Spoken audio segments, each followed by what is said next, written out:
Hello students, welcome to Sanjeev Khare channel.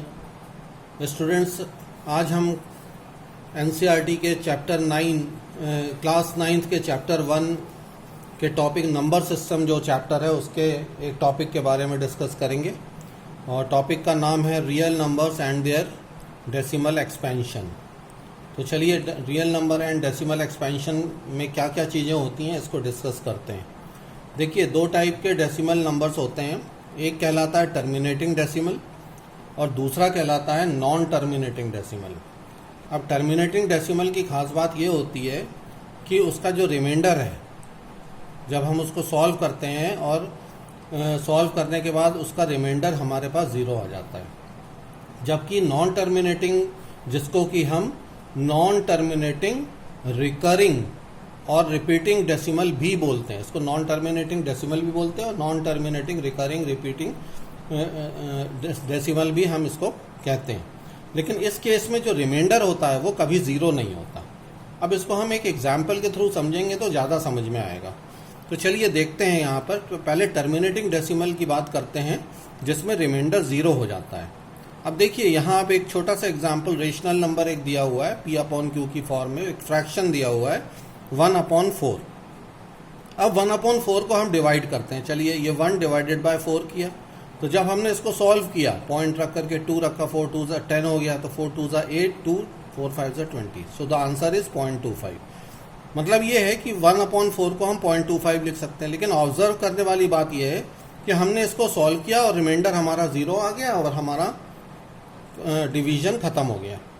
इसी प्रकार से हम एक और एग्जाम्पल ले लेते हैं, 7/8।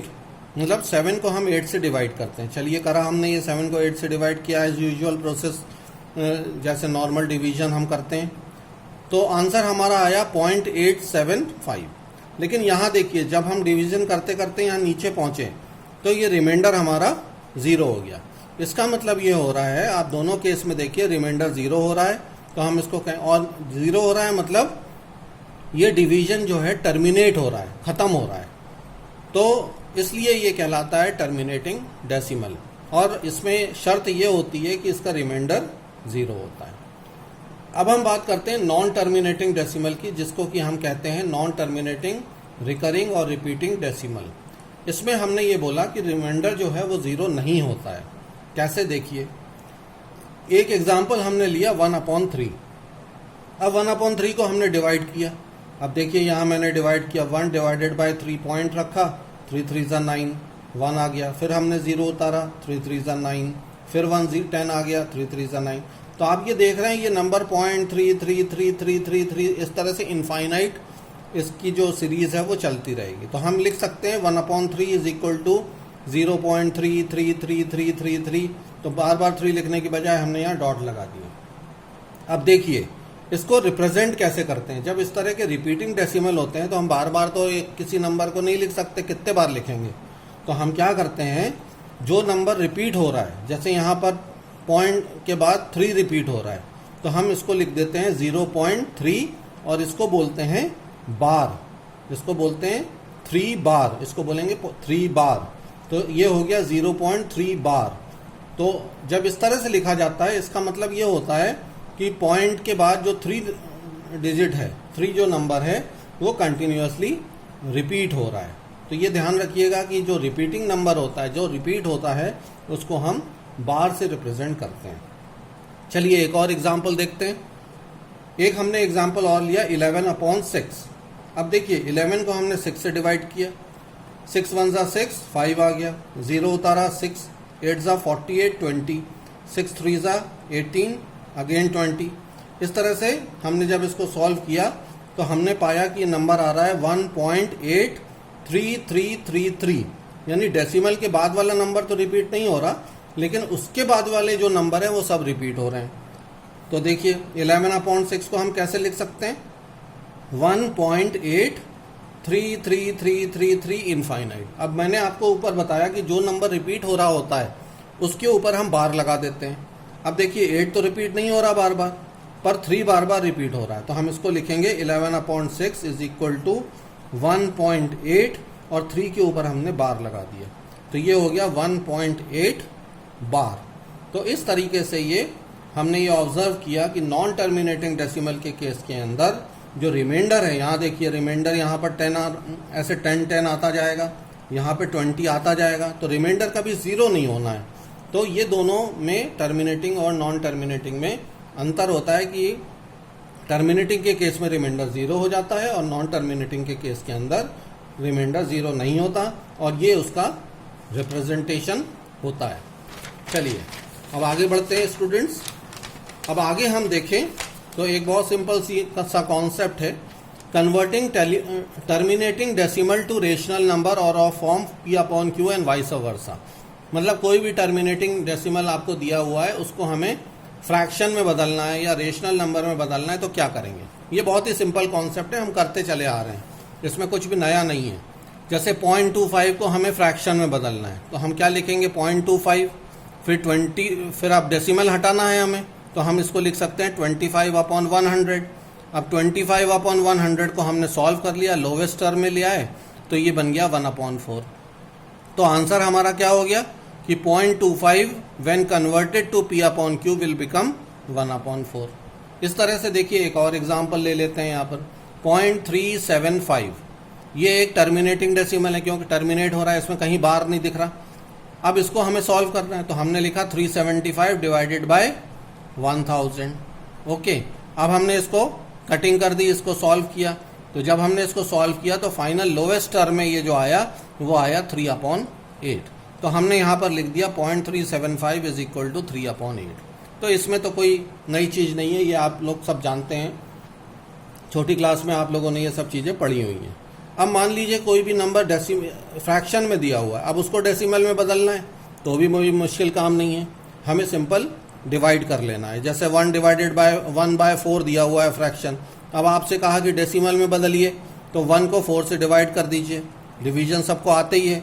तो जब हमने इसको डिवाइड किया तो ये 1/4 इज इक्वल टू 0.25 आ गया। इसी प्रकार से 3/8 को हमने डिवाइड किया, तो 3/8 को डिवाइड किया तो 0.375 आ गया। नॉर्मली इस तरह से के क्वेश्चन सीबीएसई में नहीं आते हैं, लेकिन आईसीएसई में शॉर्ट क्वेश्चंस में 1-2 नंबर के क्वेश्चंस में क्वेश्चंस आया करते हैं, इसलिए मैंने यहाँ पर इसको जो है बताया है। अब देखिए एक और इम्पॉर्टेंट चीज़ है जो हमें बहुत ध्यान रखनी है। Without actual division how to find the given number is terminating और नॉन टर्मिनेटिंग। अब मान लीजिए हमको कोई भी एक फ्रैक्शन दिया हुआ है, रेशनल नंबर दिया हुआ है, अब हमसे ये कहा गया कि इसको डिवाइड नहीं करना है और बगैर डिवाइड किए हुए ये बताइए कि ये टर्मिनेटिंग है कि नॉन टर्मिनेटिंग है, ये आपको बताना है। अब इसके पीछे इसको पता करने के लिए एक रूल होता है। एक तो तरीका ये है कि आप डिवाइड कर लीजिए, जैसे हमने पीछे डिवाइड किया। अगर डिवाइड कर लेंगे तो हमें पता चल जाएगा कि वो अगर खत्म रिमाइंडर 0 आ रहा है तो वो टर्मिनेटिंग हो जाएगा, अगर रिमाइंडर 0 नहीं आ रहा है तो वो नॉन टर्मिनेटिंग हो जाएगा। एक तो तरीका वो है। अब हमें तो बगैर डिवीजन किए हुए पता करने के लिए कहा जा रहा है, तो हम क्या करते हैं, एक रूल होता है। वो रूल क्या होता है, a fraction p upon q is a terminating decimal only when prime factors of q denominator are out of 2 and 5 or both। इसका क्या मतलब हुआ, इसका बहुत सिंपल सा मतलब है कि कोई भी रेशनल नंबर है या कोई भी फ्रैक्शन है p अपॉन q, जैसे यहाँ आप देख रहे हैं 11/20, तो हम क्या करते हैं, जो डिनोमिनेटर होता है, जैसे ये न्यूमरेटर है, ये डिनोमिनेटर है, ये p है, ये q है, तो q के हम फैक्टर्स निकालते हैं। अब 20 के हम यहाँ पर q क्या है, 20 है, तो ये 20 के देखिए यहाँ फैक्टर्स निकाले, 2 1 2 10 आ गया, फिर निकाला 5 आ गया, तो फैक्टर्स क्या होगा 20 के, 2 × 2 × 5। अब ये थ्योरम क्या बोलती है, रूल क्या बोलता है कि अगर डिनोमिनेटर में फैक्टर करने के बाद हमें 2 या 5 या दोनों दिखाई पड़ते हैं तो वो टर्मिनेटिंग डेसिमल होता है, ये रूल है। तो यहाँ पर 2 और 5 के अलावा और कुछ नहीं दिख रहा है इसके फैक्टर्स में, देखिए ये दोनों 2 हैं, ये 5 है और कुछ भी नहीं है। इसका मतलब ये हुआ कि ये जो डेसिमल है ये जो फ्रैक्शन है 11/20, ये जो है टर्मिनेटिंग है, हम इसको बगैर डिवीजन किए हुए कह सकते हैं। So since q is that is 20 has 2 and 5 age factor, so it is a terminating decimal. तो हम इस तरह से डिवीजन किए बगैर जो है पता कर सकते हैं कि जो नंबर हमें, जो रेशनल नंबर हमको दिया हुआ है वो टर्मिनेटिंग है कि नॉन टर्मिनेटिंग है। चलिए एक और एग्जाम्पल से समझते हैं इसको। एक नंबर दिया हुआ है 43/60, अब हमने 60 के फैक्टर्स किए क्योंकि हमें डिनोमिनेटर के फैक्टर्स करने रहते हैं। अब देखिए इसके फैक्टर्स क्या है, 2, 2, 3 और 5। तो अब देखिए इसमें फैक्टर्स 2 और 5 के अलावा एक 3 आ रहा है, इसका मतलब ये है कि ये नॉन टर्मिनेटिंग है। तो factor of Q is this, it has 3 age factor other than 2 and 5, so it is non terminating decimal. तो हमारी शर्त क्या थी कि अगर हम डिनोमिनेटर के फैक्टर्स करें और 2 और 5 आए या दोनों आए तो ही वो टर्मिनेटिंग होगा, वरना नहीं होगा। अब यहाँ पर तो 2 और 5 तो दिख रहा है लेकिन साथ में 3 भी दिख रहा है, इसका मतलब ये जो फ्रैक्शन है 43/60 ये टर्मिनेटिंग नहीं है, इसको बोलेंगे नॉन टर्मिनेटिंग रिपीटिंग। अब एक चीज यहाँ पर आप ऑब्जर्व कर रहे होंगे कि जैसे 11/20 है, 43/60 ये लोवेस्ट टर्म है। तो हम क्या करते हैं, जो नंबर होता है उसको लोवेस्ट टर्म में लाने के बाद यानी सबसे छोटे फॉर्म में लाने के बाद ही उसके फैक्टर्स निकालते हैं। देखिए हम एक एग्जांपल से इसको समझाते हैं आपको। जैसे ये 66/180 है। अब देखिए यहाँ पर हमें दिख रहा है कि ये तो लोएस्ट टर्म में नहीं है, अगर हम इसकी कटिंग करना चाहेंगे तो ईजिली कर सकते हैं। तो हम क्या करते हैं, सबसे पहले इसको लोवेस्ट टर्म में लाते हैं। तो हमने इसको क्या किया, 6 से डिवाइड कर दिया। तो 6 1 6, 6 1 6, ये हो गया 11 और 6 3 18, 0, 11/30। तो ये 66/180 को कन्वर्ट करके लोवेस्ट टर्म में हम लिया है 11/30। अब हम इसके डिनोमिनेटर के फैक्टर्स ले लेंगे। चलिए 30 इज इक्वल टू 2 × 5 × 3। तो अब आप देखिए, ऑब्जर्व करिए, यहाँ पे 2 है, 5 है, लेकिन साथ में 3 भी है। पर हमारी शर्त क्या है कि 2 और 5 के अलावा कुछ नहीं होना चाहिए, या तो फिर 2 होना चाहिए या तो फिर 5 होना चाहिए, और या दोनों होंगे तो भी चलेगा, लेकिन उसके अलावा कोई नंबर नहीं होना चाहिए। इसलिए ये number non terminating repeating decimal कहलाएगा। तो इस तरह से स्टूडेंट्स, ये हमने टर्मिनेटिंग डेसिमल और नॉन टर्मिनेटिंग डेसिमल का कॉन्सेप्ट हमने पढ़ा, और ये एक रूल पढ़ा जो कि बहुत ही इंपॉर्टेंट है और ये कभी कभी एग्जामिनेशन में पूछा जाता है। नेक्स्ट टर्न पे अगले वीडियो में मैं आपको दूसरा कॉन्सेप्ट डिटेल में बताऊंगा। Okay, thank you.